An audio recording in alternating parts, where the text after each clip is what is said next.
If this movie was watered down just a little bit, it would make for a pretty good Disney Channel original movie.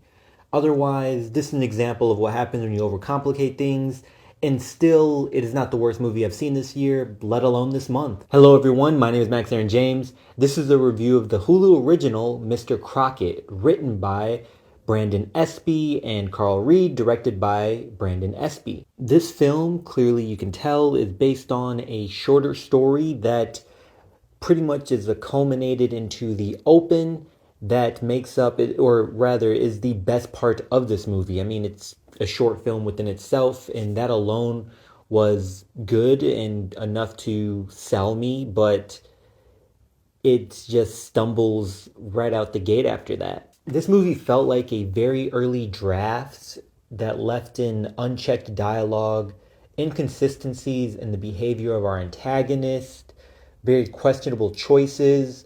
There's so much plot armor as far as who gets to stay alive and who is killed off immediately, who Mr. Crocket chooses, what parents Mr. Crocket chooses to attack, and whether they're a threat or whether Mr. Crocket is a threat to these parents. And it just comes off as we're not sure what Mr. Crockett's motives are until later on. And when you learn it, then you wonder why certain people are still alive. It kind of becomes that thing of keeping a lead alive for the sake of continuing the story and following them.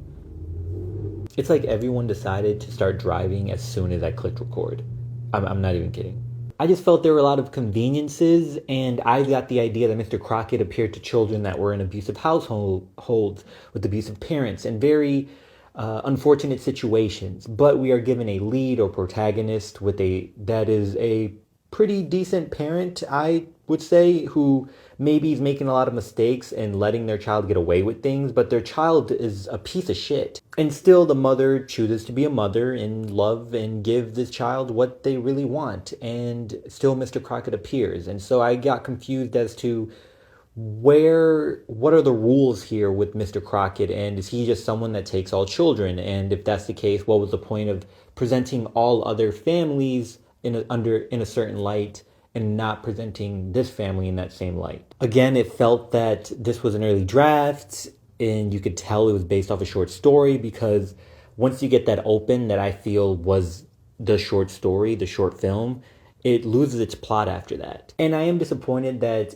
the director here chose to continue perpetuating the idea that 4C hair is dirty, messy, unkempt, and a sign of someone who does not take care of themselves, because we are given a character with braided hair, and then later on is what I assume unhoused and in dirty attire, and now she has an afro or her hair picked out or unbraided, and now it's, seen as kinky, and it is supposed to present this idea that she does not take care of herself, while black women with braided hair are ones who do more so take care of themselves. Anyway, until next time, y'all take care of each other, check up on one another, make sure you check up on yourself, and remember, potential has no limit.